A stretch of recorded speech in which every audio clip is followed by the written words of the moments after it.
প্রতিদিনই কোটি কোটি মানুষ উপভোগ করে ভেড়ার উলের নরম আর উষ্ণ ছোঁয়া। একটি উলের সোয়েটার গায়ে জড়ালে শীত যেন মুহূর্তেই পালিয়ে যায়। কিন্তু আপনি কি কখনো ভেবে দেখেছেন এই উষ্ণতা, এই নরম আরাম আসলে কোথা থেকে আসে? আর কখনো কি ভেবে দেখেছেন লাখ লাখ টন চিনি কিভাবেই বা আখ থেকে উৎপাদন করা হয়? আজকের ভিডিওতে আমরা সেসবই উন্মোচন করতে চলেছি। বিশ্বজুড়ে ১২০ কোটিরও বেশি ভেড়া প্রতি বছর প্রায় ১১ লক্ষ টন উল দেয়। অস্ট্রেলিয়া ও নিউজিল্যান্ড এই উলের প্রধান রপ্তানিকারক। আর এখানকার খামারগুলো আকারে এত বড় যে দৃষ্টি যত দূর যায় শুধু ভেড়ার সমুদ্র। আজকে আমরা ফিরে যাব এসব ভেড়ার ফার্মে, যেখানে ভেড়ার জীবনের প্রতিটি ধাপ চোখের সামনে ধরা পড়বে, এবং আবিষ্কার করব কিভাবে ভেড়ার লোম থেকে ফ্যাশনেবল পোশাক তৈরি করা হয়। প্রজনন মৌসুমে খামার যেন এক প্রাণের উৎসব। প্রতিদিন জন্ম নিচ্ছে অসংখ্য মেষ শাবক।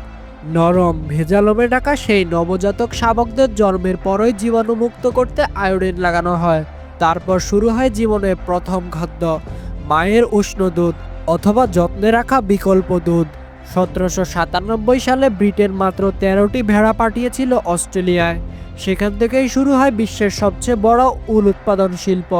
আজ শুধু অস্ট্রেলিয়াতে রয়েছে ৭,৮০,০০,০০০-রও বেশি ভেড়া, যারা বছরে প্রায় ৩৫০ মিলিয়ন কেজি উল দেয়। মাত্র ৮ থেকে ১২ মাসে প্রতিটি ভেড়ার লোম ৬ থেকে ১০ সেন্টিমিটার লম্বা হয়, যা কাটার জন্য একদম আদর্শ। উল কাটার সময় লাগে দক্ষতা, আর অভিজ্ঞ শ্রমিকেরা বৈদ্যুতিক ক্লিপার দিয়ে এমনভাবে উল কাটেন যে পুরো লোম একটানা এক টুকরোয় পড়ে যায়। এতে পরে সাজানো ও প্রক্রিয়াজাতকরণ সহজ হয়। পূর্বে বড় কাঁচি হাতে রোদে পুড়ে ঘামে ভিজে দক্ষ শিয়াররা ঘন্টার পর ঘন্টা ধরে বেড়ার শরীর থেকে উল কাটতেন। কিন্তু বর্তমানে ইলেকট্রিক ক্লিপারের সাহায্যে কাজ অনেক সহজ হয়ে গেছে। কিন্তু কৌশল আর দক্ষতার গুরুত্ব আজও সমান। শিয়ারিং সাধারণত বসন্ত বা গ্রীষ্মের শুরুতে করা হয়, যাতে ভেড়ারা গরমে স্বস্তি পায় এবং নতুন উল জন্মাতে পারে। একজন সাধারণ শ্রমিক দিনে ১৪০ থেকে ১৬০টি ভেড়া শেয়ার করতে পারে, আর দক্ষ শেয়াররা পারেন প্রায় ২০০ পর্যন্ত। প্রথমে ভেড়ার পেটের মোটা উল কেটে ফেলা হয়, তারপর শরীরের বাকিটা একটানা এক বড় টুকরোতে কেটে তোলা হয়, যাকে বলা হয় ফ্লিস। একটি ভেড়া থেকে ১ থেকে ৩ কেজি সূক্ষ্ম উল ও ২ থেকে ৩ কেজি মোটা উল পাওয়া যায়। শেয়ারিং শেষ হলে উল রাখা হয় বিশেষ ধরনের একটি টেবিলে, যার ফাঁক দিয়ে ছোট ময়লা ও মৃত চামড়ার টুকরোগুলো পড়ে যায়। কাটা উল প্রথমে বিশাল শিল্প কারখানার উষ্ণ পানিতে স্নান করানো হয়। হালকা ডিটারজেন্ট মিশিয়ে ময়লা, ঘাম আর প্রাকৃতিক তেল দূর করা হয়। তারপর ফাইবার মেশিনে আলগা করে নরম ফুফে ওঠা গদির মতো বানানো হয়।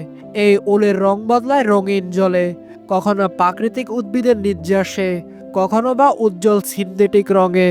এখন উল দেখতে যেন এলোমেলো চুলের মতো, জট পাকানো কিংবা অগোছালো। কার্ডিং মেশিনে শতাধিক ধাতব তারযুক্ত রোলার উলকে চিরুনি দিয়ে সোজা করে। সব তন্তু একই দিকে সাজায় এবং ময়লাগুলো সরিয়ে ফেলে। এবার উল পরিষ্কার করার পালা।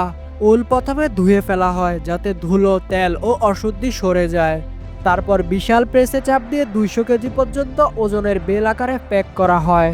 কারখানায় পৌঁছে উলকে বিশাল স্টিলের ঝুড়িতে রেখে রং করা হয়। প্রায় ১৫০ কেজি উল একসাথে রঙিন হয়ে যায়। তারপর সেন্ট্রিফিউজ ও গরম ড্রায়ারে শুকিয়ে ফেলা হয়। কার্ডিং শেষ হলে তন্তুগুলো পাকিয়ে সুতা বানানো হয় আর ববিনে পেঁচানো হয়। এরপর আসে বুনন। উল্লম্ব ওয়ার্প আর আনুভূমিক ওয়েট সুতোর বিরটিল বিন্যাসে তৈরি হয় কাপড়। ফলাফল নরম, উষ্ণ, উচ্চমানের উলের কাপড়, যা পরে আমরা সোয়েটার, কোট, স্কার্ফ, গ্লাভস, এমনকি বিলাসবহুল কম্বলের আকারে দেখি। আখ থেকে চিনি তৈরি। মার্চ মাস এলেই শুরু হয় আখের উৎসব। সবচেয়ে শক্ত, মোটা আর স্বাস্থ্যবান আখের ডাল বেছে নেওয়া হয় ট্রান্সপ্লান্টের জন্য। আর আধুনিক রোপণ মেশিন দিয়ে প্রতি মিনিটে ২০০টি ডাল মাটিতে রোপণ করা হয়। মাত্র কয়েক সপ্তাহের মধ্যেই লক্ষ লক্ষ আখের ডাল সবুজ হয়ে দাঁড়িয়ে যায় মাঠে। এরপর নিয়মিত সেচ দেওয়ার পালা। এখন আর আগের মতো ঢালাওভাবে পানি দেওয়া হয় না। স্মার্ট সেন্সর, আধুনিক সেচ প্রযুক্তি আর আবহাওয়ার তথ্য মিলিয়ে গাছে যতটুকু পানি চায় ঠিক ততটুকুই দেওয়া হয়। ফলাফল পানি বাঁচে, গাছ থাকে ফিটফাট আর রোগবালাইও কমে। কয়েক মাস যত্নের পর শুরু হয় সবচেয়ে অদ্ভুত কিন্তু দরকারি ধাপ, আগুন দেওয়া। হ্যাঁ, পুরো আখ খেতে আগুন দেওয়া হয়। এতে শুকনো পাতা, আগাছা আর পোকামাকড় দূর হয়। আখ কাটাও সহজ হয়, এমনকি রসও বেশি হয়। আর কাটার মেশিনও আটকে যায় না। প্রতি মৌসুমে হাজার হাজার হেক্টর জমিতে এইভাবে আগুন দেওয়া হয়। আগুন নিভে গেলে মাঠে নামে বিশাল কাটার মেশিন। এই দৈত্যাকার যন্ত্র প্রতি ঘন্টায় 100 টনেরও বেশি আখ কাটতে পারে। পাতা ঝেড়ে বালা অংশ আলাদা করে সরাসরি ট্রাকে তোলে।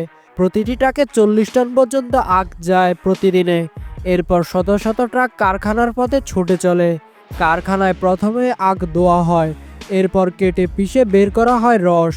প্রতি ঘন্টায় 1,50,000 লিটার পর্যন্ত রস বের করা হয়। এরপর ফিল্টার করে গরম করে ঘন করা হয়। পানি শুকিয়ে গেলে জমে ওঠে ঝলমলে সাদা দানা, যেটি আমাদের পরিচিত চিনি।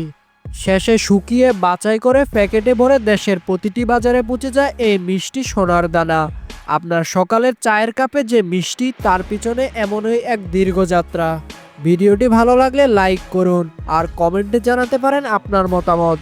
আর আপনি যদি এমনই ভিডিও দেখতে পছন্দ করেন তাহলে চ্যানেলটি সাবস্ক্রাইব করুন।